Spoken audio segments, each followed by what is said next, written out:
अगर आप ज्योतिष बनना चाहते हैं तो सबसे पहली चीज़ ये है कि आपको कौन कौन सी किताबें पढ़नी होंगी।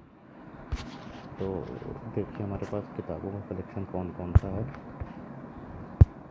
ये पहुँचते हैं फाइल मैनेजर में और ये देखिए 24 GB भरा हुआ है। इसमें कम से कम मेरे पास 12 GB किताबें होंगी। ये सब जो देख रहे हैं ये सब किताबें हैं।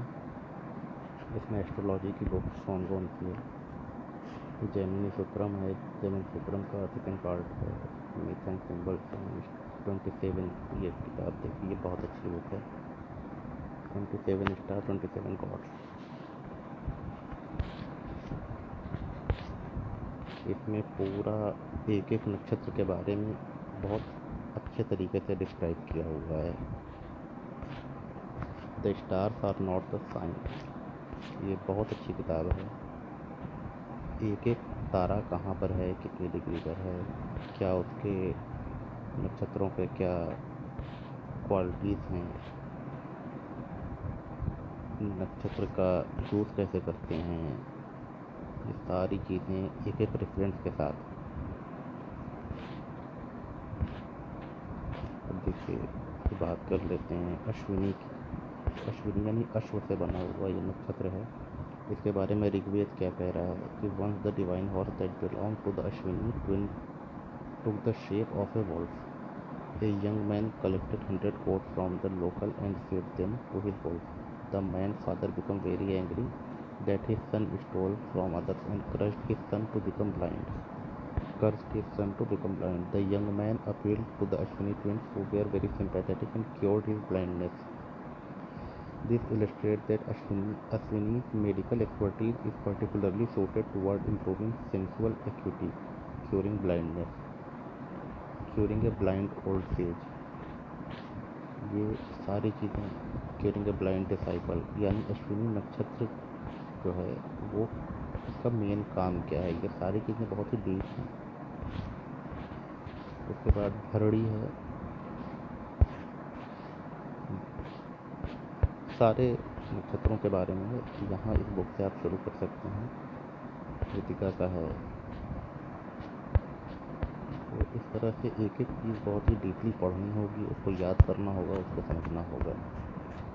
ये बुक नक्षत्र के बारे में जो भी पढ़ना चाहते हैं, जानना चाहते हैं, उनके लिए बहुत अच्छी है।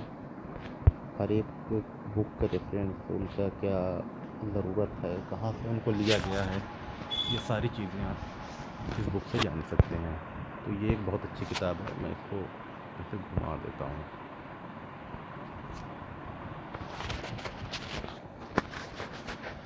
अब ये देखिए, एक एक बुक के बारे में वीडियो को छोटा कर देते हैं। आपको हर एक नक्षत्र के बारे में यहाँ से पता चल जाएगा इस बुक से। इसके बाद दूसरी बुक है 27 स्टार्स हो गया, प्रश्न मार्ग। ये भी एक बहुत अच्छी किताब है। सर्वतोभद्र चक्र, ये सारी किताबें हैं। नवमांश इन एस्ट्रोलॉजी, एक ये किताब नवमांश के बारे में जानने के लिए है। नवमांश कुंडली जिनको देखना नहीं आता है, ये जो सीखना चाहते हैं, उनके लिए ये किताब बहुत अच्छी है। कंटेंट्स इसके बहुत अच्छे हैं और बहुत अच्छे तरीके से लिखी गई है।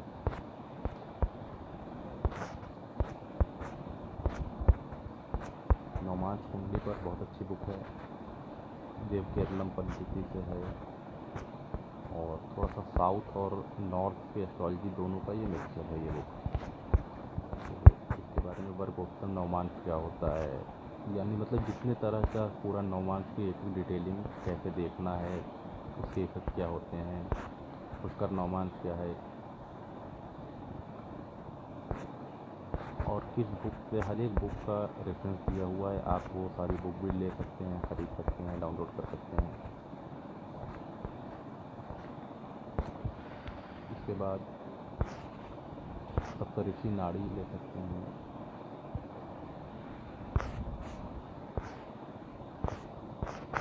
फाइनेंशियल एस्ट्रोलॉजी की बुक्स हैं।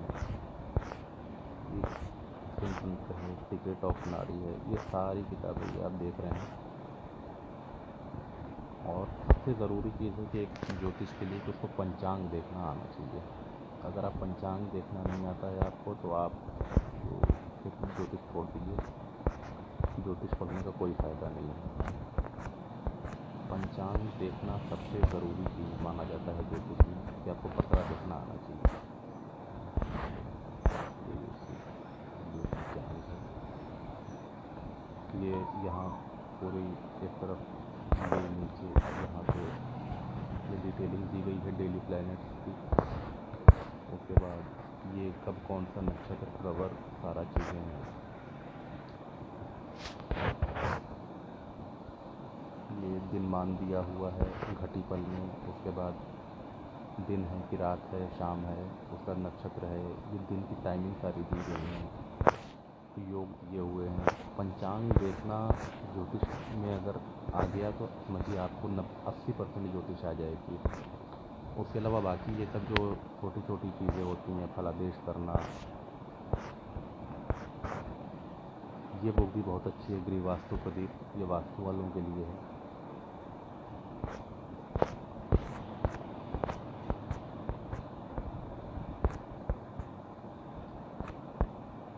वास्तु की जो शुरुआत कर रहे हैं लोग, उनके लिए ये किताब बहुत अच्छी है।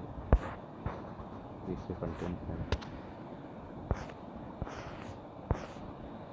इसके अलावा बहुत सारी बुक हैं। मानसागरी पद्धति है, वास्तु चक्र है,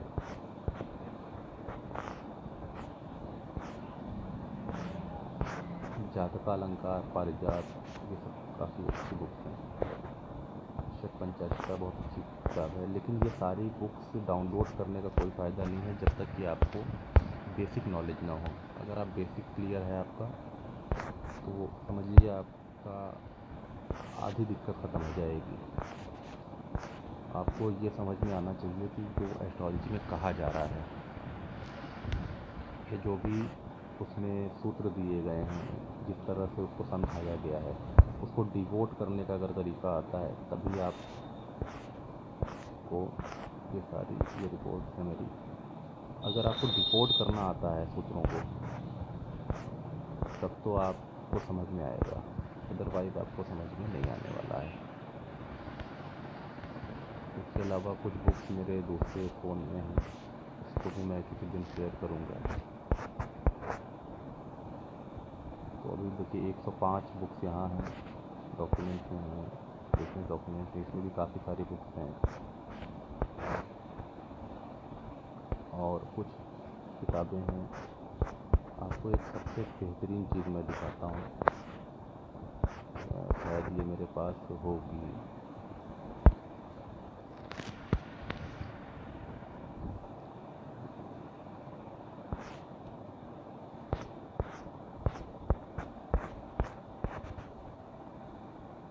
ये वास्तु के लिए है। स्कंद पुराण में एक वो आया हुआ था कि वास्तु का मंदिर ऐसा कौन सा है कि जहाँ पर जाकर सारे तरह के वास्तु दोष दूर हो सकते हैं। इसके अलावा एक बुक जो है वो मैं आपको दिखाता हूँ कि एस्ट्रोलॉजी के लिए सबसे ज़रूरी है कि वो बुक पूरी आनी चाहिए। आपको कम से कम 1-2 बार वो पूरी पढ़े हों।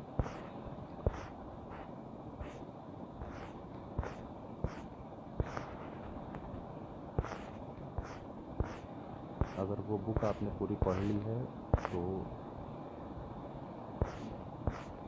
जो बची कुची एस्ट्रोलॉजी है वो कॉन्सेप्ट आपका पूरा क्लियर कर देगी।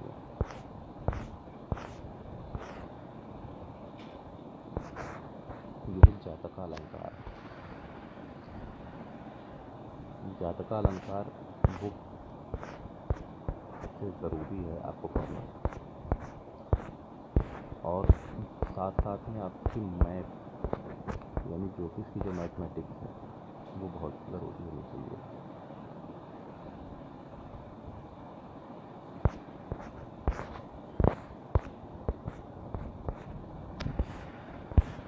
क्योंकि ये बुक काफ़ी अच्छी है।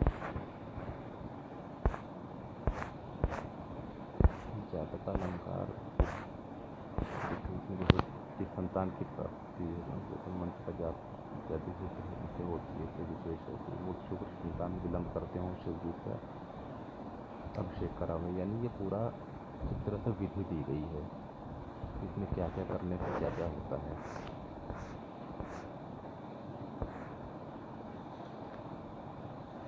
यानी कहाँ पर क्या हो तो क्या होता है, यानी एक जातक का अलंकरण कैसा होगा, यानी कि चंद्रमा कहाँ है तो कहाँ पर निशान होगा, कहाँ पर क्या होगा, यानी आप किसी को देख कर फेस रीडिंग जिसको कह सकते हैं, ये सारी चीज़ें होती हैं। ये किताब पढ़ना बहुत ज़रूरी है। अगर ये किताब आप पढ़ लेते हैं तो आपको बहुत ज़्यादा नॉलेज हो जाएगी। अगली किसी वीडियो में मैं आपको बताऊंगा कि और मेरे पास कौन कौन सी बुक्स हैं। इसके अलावा आप पहले ज्योतिष की बेसिक छोटी छोटी बुक पढ़िए, क्योंकि ये सारी चीज़ें समझने के लिए आपको मैथ अच्छी होनी चाहिए, क्योंकि बहुत ज़रूरी नहीं होता कि जो चीज़ जहाँ दिख रही होती है कुंडली में वो चीज़ वहीं होती है। तो कुंडली बनाना पहले आना चाहिए। अगर कुंडली बनाना नहीं आता, यूट्यूब वीडियोस देख के अगर सीख रहे हैं तो कोई फ़ायदा नहीं होने वाला है, क्योंकि आपको ये पता ही नहीं होगा कि ज्योतिष में अगर कोई प्लेनेट कहीं किसी घर में दिख रहा है, लग्न में दिख रहा है, दूसरे भाव में दिख रहा है, तो कोई ज़रूरी नहीं है कि वो जहाँ दिखाई दे रहा है सॉफ्टवेयर जहाँ बता रहे हैं वो वहीं पर हो।